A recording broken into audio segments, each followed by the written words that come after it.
Our mission here in Watamu comes to an end, but first things first, breakfast was sorted and it was loaded. Viazi karai, kaimati na samosa. Then we headed to Malindi.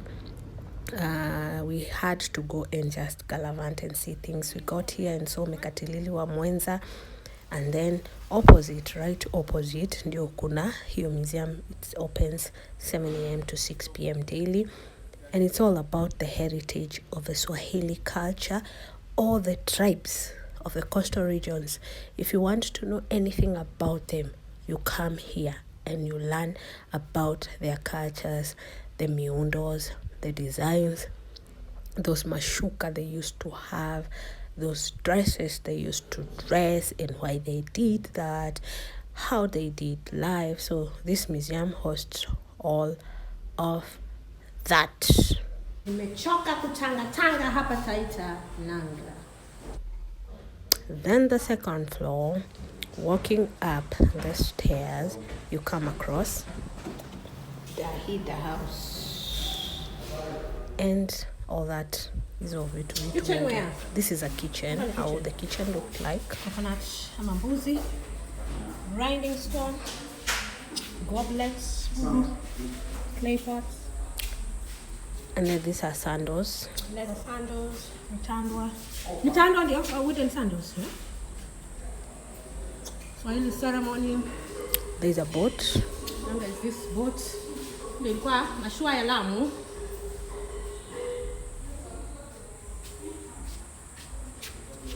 Nashukuru kwa wema ulionitendea. And there is the Taita section. Actually, there is all the section for all those tribes. The things they had, the stools, those horns. It has all that history. It explains a lot. There is also a tour guide inside if you want to pay. Sasa hii ndio inaitwa tourism. Sasa hawa ndio wamejikenda? Sasa hii inaitwa hando. Hando ni ile la kuchemka hii. Hando. Hando.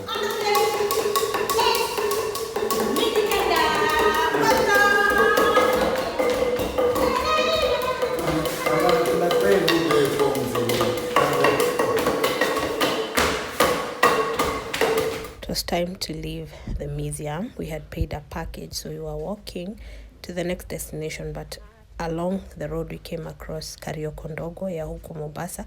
They have all that stuff here, Waswahili, all the beautiful stuff that you want to buy. So huko kuko na kasoko. I also love how Malindi County Government has set apart this park near the beach. Then we got to our second destination, which was this Portuguese chapel or church. Inside, there's a lot of tombs of so many fathers, priests who passed on, and they were buried in here. They were Portuguese. So we got inside the chapel. It's a little bit smaller and tiny, but it's actually a church by itself. It's a Catholic church. So it has these pews whereby you just sit on them. Then there's that cross. There's an altar. There's actually a real pulpit. And there's, a place to drop your offering. There's all that history going on. So this guy was telling us about the history of the Saint Savior, who actually, when he died, is believed that his body never decayed and it was preserved in India, all that history. Najua hiyo history. Then we had to move on, but I had to grab myself a cup because wacha nikwambie, we got to Vasco da Gama pillars. We had to see it for ourselves, and it was a kind of a long stretch walk, so we had to walk. Today we are walking, having fun, laughing, and just enjoying ourselves. So it was a very long pathway, and it had these beautiful walls. I loved these walls. The way they just make their walls here in the coast region is just amazing. The cameraman also wanted to just enjoy himself. Then we came to the end of that walk, and we saw the Indian Ocean. So it's a beautiful place. Yeah, we were enjoying ourselves, and we loved it over here, and I actually loved the breeze. The place is beautiful. Yeah. So this is Vasco da Gama. This is, I think, something to do with the Portuguese and Indians protecting themselves from the Arabs. Landmark, something like that. So yeah, tourism is very much important. Are we together, guys? So as you can see on top of the pillar, there is that cross, kind of like a cross that we were told is more of a compass.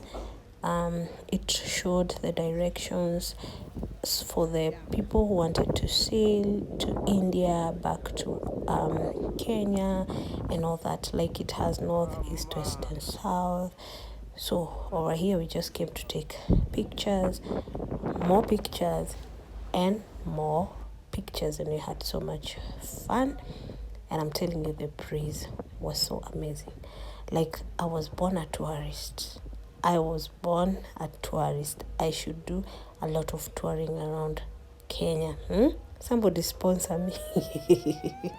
Anyway, we landed at the beach and the water was so much calling me. Let me tell you guys, there's something about the ocean. It calls you in. But unfortunately, we didn't have enough time to swim in the ocean. Lakini mi lazima ningejidip kidogo. Aki ya nani wacha nikwambie. So we came across these guys who are selling this fish. Walikuwa wanamuita samaki wa pweza, and our curiosity, man, we had to just look at it. Then we saw this lady who was preparing, and we got even more curious, and she was preparing so that she can go and sell in the evening. So they influenced us, the guys at the beach, they influenced us to try it. So walienda wakatupikia, walituambia hii samaki inapikango boiled. You have to have it boiled together with this pilipili and mango sauce, something like that. So this is where our curiosity took us. You can call us risk takers. So it got evening and we had to say goodbye. Watamu, you have been good to us. We are coming back definitely as tourists. And you can say you're in Nairobi when you start seeing traffic. Nini usumba watu wa Nairobi, the traffic 6:30 a.m. and it's already traffic. Anyway, I got to my house and I had to first of all showcase what I had brought. Kashata pale lazima, and then kuna hizi tende, ama you call them dates, and then of course mabuyu, because why not? And you cannot be in the coast region and not come with coconut. Bye and see you. What time?